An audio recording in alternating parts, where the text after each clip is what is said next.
Winnie, who's my friend and my sister. But I wanted to ask the band, the guys who play, so the keyboardist and the drummist, the sound guys, I don't need them here, I'll be doing this alone. The keyboardist, the drummist to come here next to me, because at the end we will do a thing. Let me stand on the protocols already established. And let me thank the Center for Multi-Party Democracy for thinking about the intellectual side of the great Raila Amolo Odinga. But before I even tell the story of Raila in a short while, I want to especially recognize 3 people in the room. First, allow me to recognize you, Suba Churchill. I do so because in my younger self and as a student leader when I was a young man, saw ourselves in you and hoped we would continue the flame of student leadership that you left behind. And I can tell you, you may not know it, it impacted greatly on us. Secondly, let me recognize Houghton Irungu.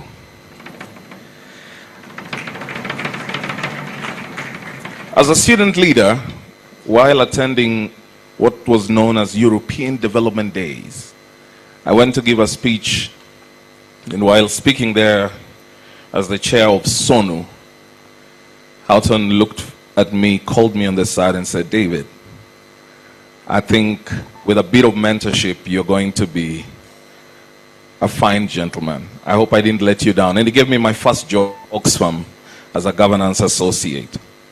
I later left it and said I couldn't do 8 to 5 and recommended somebody else, and thank you. Thirdly, let me recognize Winnie Kazi Odinga. I call her Kazi because she's not only my sister, she's my friend. One afternoon, seated in my office at Crestwood Marketing and Communications, where we do PR, we had been on phone chatting, and I said, "Pass by," and she came to visit me at Crestwood with her 2 beautiful nieces, then very young. And while there, she said, "David, I feel you can add value to the conversations of governance and leadership in the country. I need your CV." And I tried to say, "Okay, I'll send it." She said, "No, that's not how I work. I need it now." It is Winnie who would go and convince Mzee to have me appointed as Chief Administrative Secretary for the Ministry of Trade and Industry. So she was my appointing authority. And also, Odworong Wen, the legendary, who was my boss and colleague. And I don't want to talk about Professor Larry Gumbe because he's my uncle. I would look like I am doing it because he's my mother's cousin. But on to Raila Odinga. For young people in my time, we grew up looking at this larger-than-life figure. But it was until I was elected the president or chair of SONU, Student Organization of Nairobi University, that I encountered Baba. My first encounter with him was very interesting. I'd been on radio station, and we were at the time, at the very height of campaigning for our constitution. So I was chairman of SONU in 2009. Then this old man called Mzee Odoteko GM in parts of Nyanza had me on radio, rallying fellow young people, talking passionately. And he instructed Honorable Peter Odoyo, former MP for Nyakach and former Assistant Minister for Foreign Affairs, to fetch me and take me to Raila Odinga.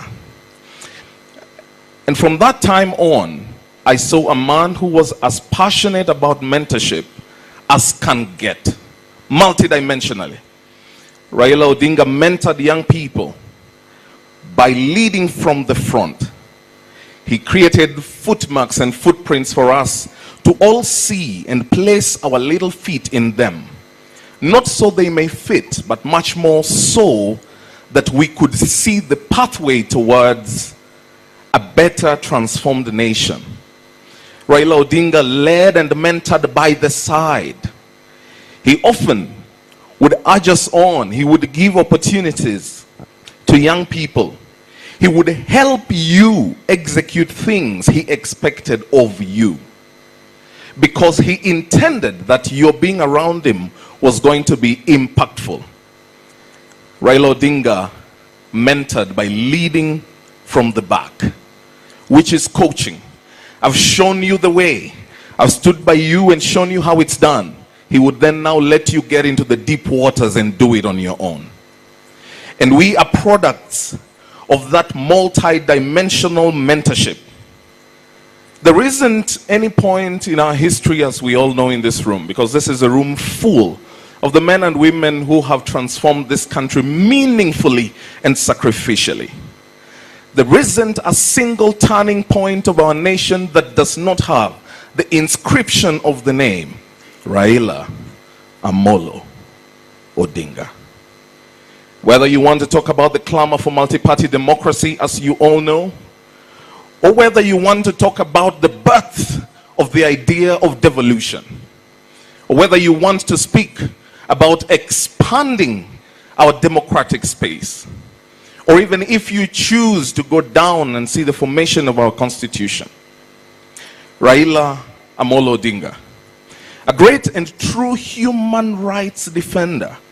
Sometimes the decisions that are not very popular that he may have made, I opine, were predicated on that very principle, that he wanted a nation where we had rights for our people, up to and including when he sided with President William Ruto on Gen Z. Qualms, I'll be done in 4 minutes.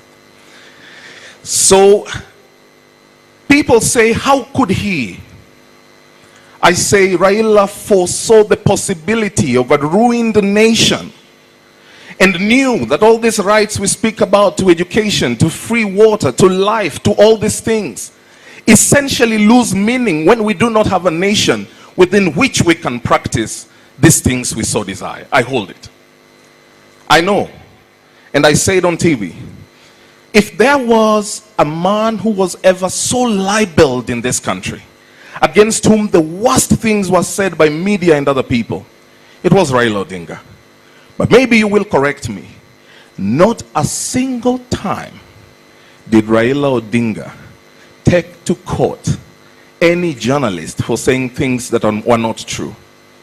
I say this because while in university, I remember at the very first stages of meeting him, I took one of my fellow university student leaders, a lady from the mountain. I said, because she really believed Raila was this bad human being. She said, David, you know, in my community, we are actually taught that Raila is an ogre.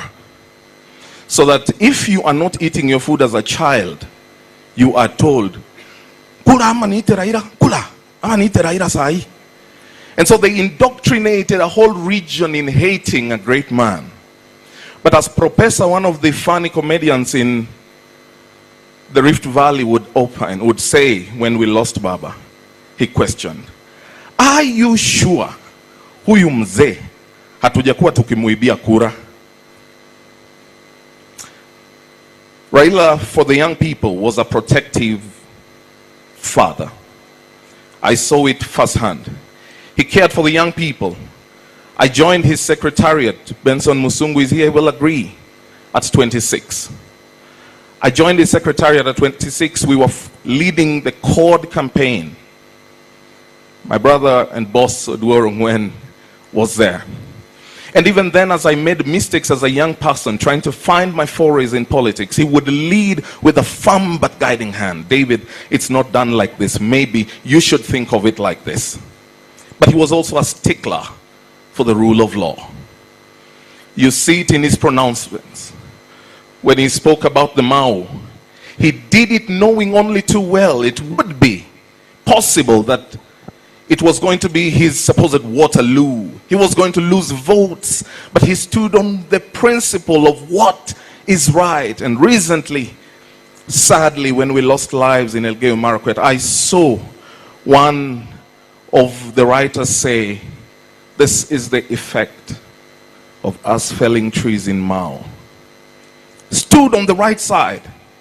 He looked at the parliamentarians and told them, I believe that the CDF should be domiciled in county leadership and that members of parliament should be legislators, even when he knew that the song of the withdrawal of Constituency Development Fund wasn't too popular.